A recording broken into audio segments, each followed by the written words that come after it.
আসসালামু আলাইকুম। আজ তৈরি করে দেখাবো মালাই পুডিং।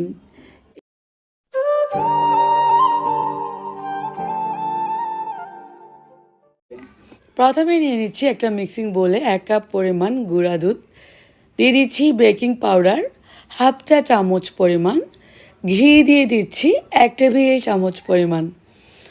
অবশ্যই আপনারা 1 কাপ গুঁড়া দুধের জন্য হাফ চা চামচ পরিমাণ বেকিং পাউডার দিবেন, আর ঘি 1 টেবিল চামচ পরিমাণ লাগবে।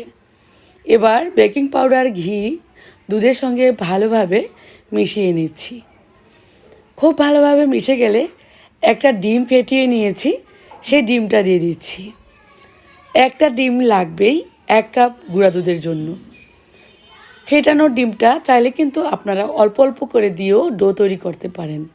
এই ডোটা খুবই আঠালো ডো হবে, বেশিক্ষণ মথামতি করার দরকার নেই। যখনই ডিমটা মিশে যাবে দুধের সঙ্গে, তখন আপনি নিজেই বুঝতে পারবেন খুবই আঠালো একটা ডো তৈরি হয়েছে। আর হাত ধুইতেই এই ডোটা খুব সুন্দরভাবে মসৃণ হয়ে যাবে, আঠালো ভাবটা থাকবে না। ফিরে আসলাম 1 মিনিটের মধ্যে হাত ধুয়ে। খুব সুন্দর মসৃণ হয়ে গেছে এই ডো। এবার হাতে একটু ঘি মুছে মিষ্টির শেপ তৈরি করে নিচ্ছি। ছোট ছোট সাইজের গোলাকার করে শেপগুলো তৈরি করছি।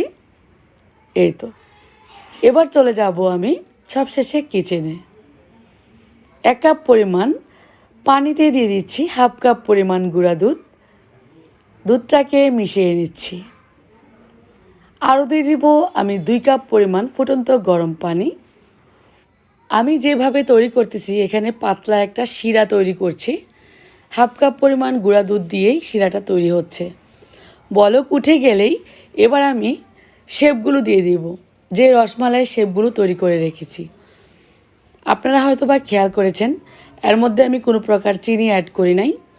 চিনি অ্যাড করার দরকার নেই এই পর্যায়ে। এবার ঢাকা দিয়ে ঢেকে দিব। শেপগুলো দেওয়ার পর ঢাকার ফোঁটাটা বন্ধ করে দিচ্ছি টিস্যু দিয়ে। 3 থেকে 4 মিনিট বলক উঠাবো। মাঝে মাঝে পাত্রে ধরে এভাবে করে একটু ধুলিয়ে দিব।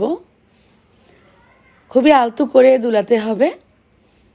ঠিক 4 মিনিট পর ঢাকনা খুলে দিলাম।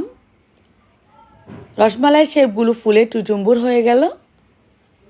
এখানে আমি বলবো, আমি চিনি অ্যাড না করার কারণেই কিন্তু 4 মিনিটের মধ্যেই রসমালাই শেপগুলো ফুলে টুটুম্বুর হয়ে গেছে। তো আপনারা চিনিটা প্রথমে অ্যাড করে দিবেন না যে কোনো রসমালাই বানাতে গেলেই।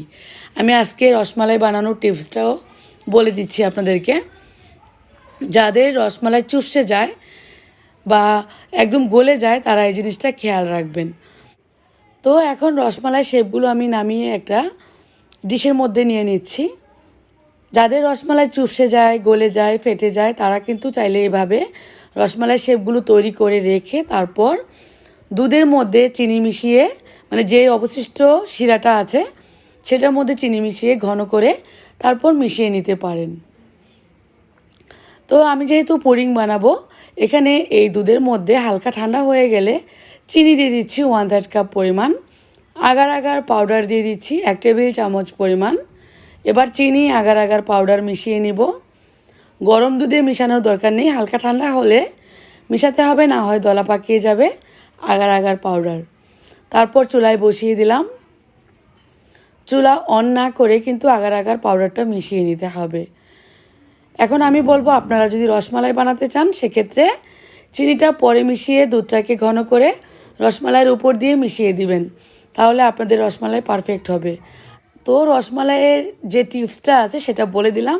আমি যেহেতু পুডিং বানাবো, আগার আগার পাউডারটা মিশিয়ে একটু বলক উঠিয়ে নিলাম।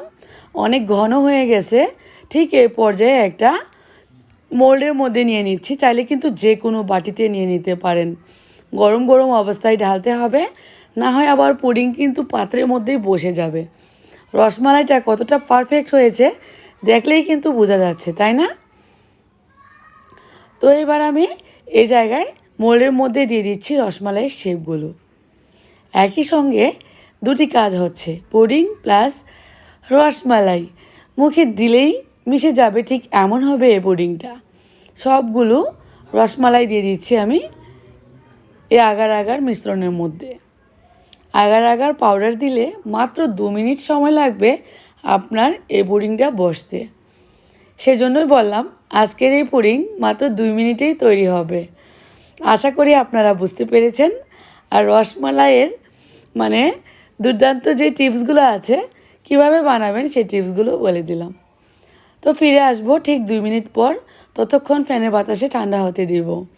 2 মিনিটের মধ্যে সুন্দরভাবে সেট হয়ে যাবে পুডিং। ফিরে আসলাম ঠিক 2 মিনিট পর। এর মধ্যে ফ্যানের বাতাসে কিন্তু ঠান্ডা হয়ে গেছে। এবার একটু টুথপিক দিয়ে আমি একটু আলাদা করে নিচ্ছি পুডিংটাকে। তারপর সার্ভিং ডিশে ঠিক এভাবে করে বাটিটাকে উপর করে দিব। খুব সুন্দরভাবেই কিন্তু তৈরি হয়ে গেল পুডিং। এই তো লক্ষ্য করলে বুঝতে পারবেন কতটা লোভনীয় হয়েছে, তাই না? বাসায় যখন নতুন কোনো অতিথি আসে তাদের সামনে দিলে অবাক তো হবেই, খেয়েও অনেক প্রশংসা করবে। আশা করব রেসিপি ভালো লেগেছে। ভালো লাগলে বেশি বেশি করে শেয়ার করে দেবেন। এবার আমি খেতে খেতে বিদায় নিয়ে নেব। যেতে যেতে বলবো সবাই ভালো থাকবেন।